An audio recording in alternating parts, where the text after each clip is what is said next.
Olá, pessoal. Voltamos a falar um pouquinho sobre o nosso tema de 5G com Carlos Camardella. Ele vai continuar explicando para a gente ali muito daquele mundo hype real do que a gente tem no 5G, né? As características que a gente tem em torno desse tema. Vamos continuar assistindo?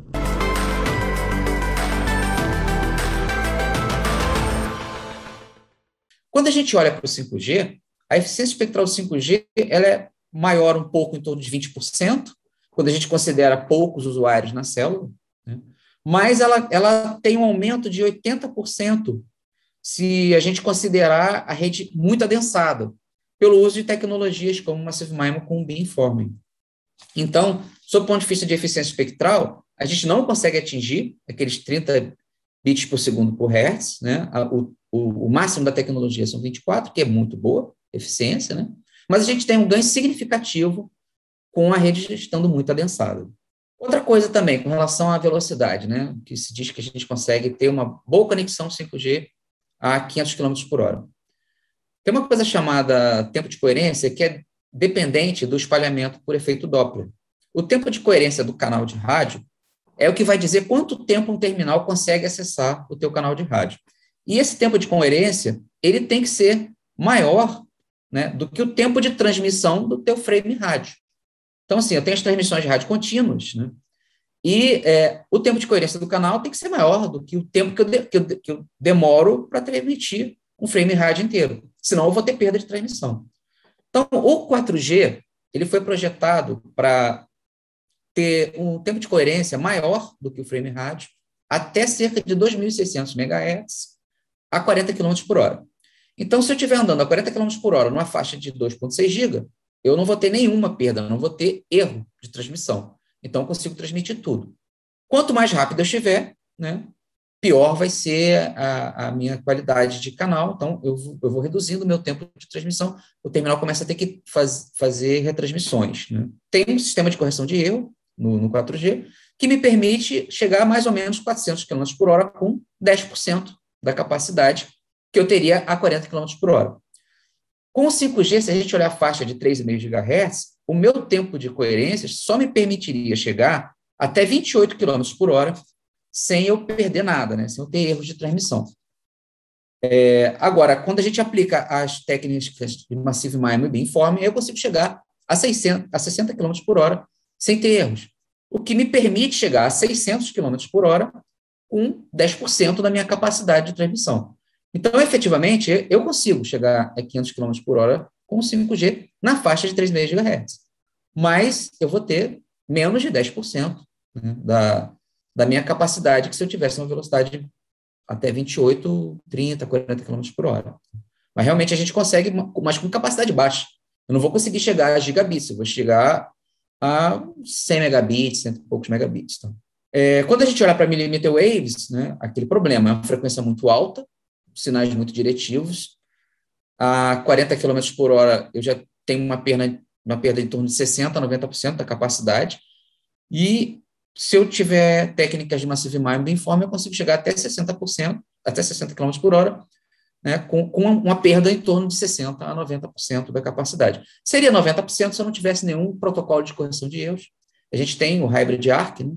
Então a gente consegue chegar a mais de 60% e menos de 90% de perda de capacidade. Então, millimeter wave não é uma tecnologia para ser usada em altas velocidades. É uma tecnologia de hotspot, né, para você ter altas áreas, poucas áreas de alta concentração. Outra coisa que a gente vê também com relação à penetração indoor, né, a gente tem uma perda de 3 dB quando a gente sai do 2,6 GB para o 3,5 GB. Essa perda não é compensada pelo terminal, porque o terminal não tem potência e as antenas não têm ganho. Ou o ganho é pequeno, se for o caso de um roteador, um CPE. Mas a gente consegue compensar isso no downlink e na estação radiobase. Então, por isso que a gente tem dificuldades, né, maior dificuldade de penetração indoor com 3,5 GHz. Quando a gente vai para 26, a perda é de 13 dB em relação ao 2,6 GB e de 10 dB, né, em relação ao 3,5 GB. Então, é muito complexo você ter uma estação radiobase outdoor e você ter um terminal 5G millimeter wave dentro da sua casa, né, ou dentro de um escritório. Então, o approach que se usa é ou você faz uma cobertura com small cells indoor, ou você utiliza antenas externas, né? Pode ser um terminal externo, um CPE, que você instala do lado de fora da casa, ou a antena fica instalada do lado de fora. É assim que está sendo feito, por exemplo, nos Estados Unidos pela Verizon, que eles têm uma rede 26 GB muito forte lá.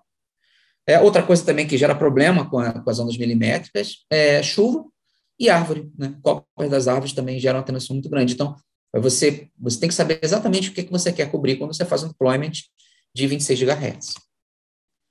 Agora, com relação à latência, como é que a gente ajusta a latência do 5G? O rádio 5G propriamente dito, se a gente compara ele com 4G, a latência mínima do 4G no enlace rádio, entre o terminal e a radiobase, é 10 milissegundos.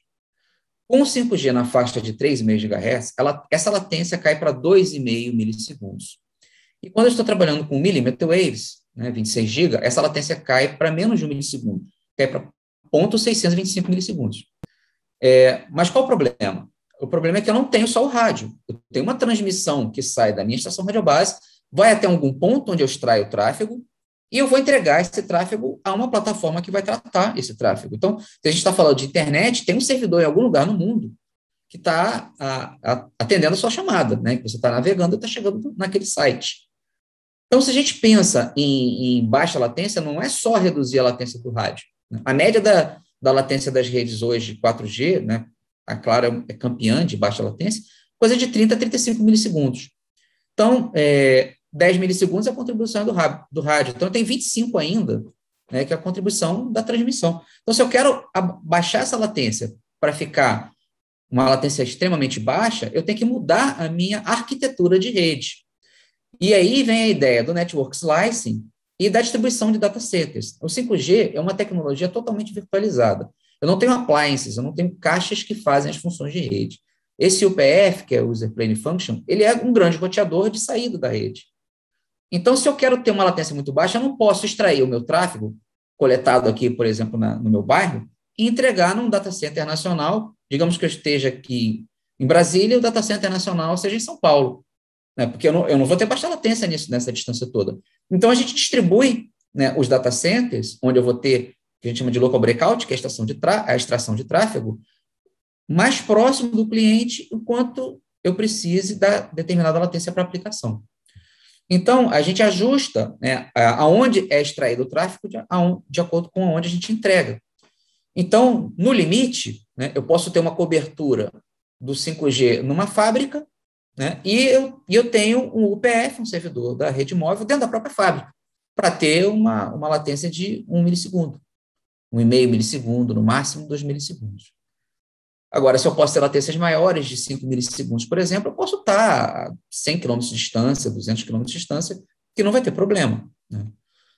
Efetivamente, a gente fez uma transmissão há pouco tempo da Stock Car em Brasília não, em Goiânia, né? E os equipamentos 5G estavam em Goiânia e o core da rede estava em Brasília. Então, a gente fazia um loop de Goiânia para Brasília e a gente chegou a 5 milissegundos de latência, né, contando com os 2,5 do rádio. Então, assim, é perfeitamente possível a gente distribuir os equipamentos da rede móvel de forma que você reduza a latência, mas isso implica numa mudança de arquitetura da rede, não é só a tecnologia em si, é a maneira como você trata isso. E os slices são compostos por essa distribuição dos equipamentos, onde eu faço o breakout, eu entrego o tráfego para a aplicação que vai ser tratada, e também a atribuição de QoS a tráfegos que precisem de QoS superior.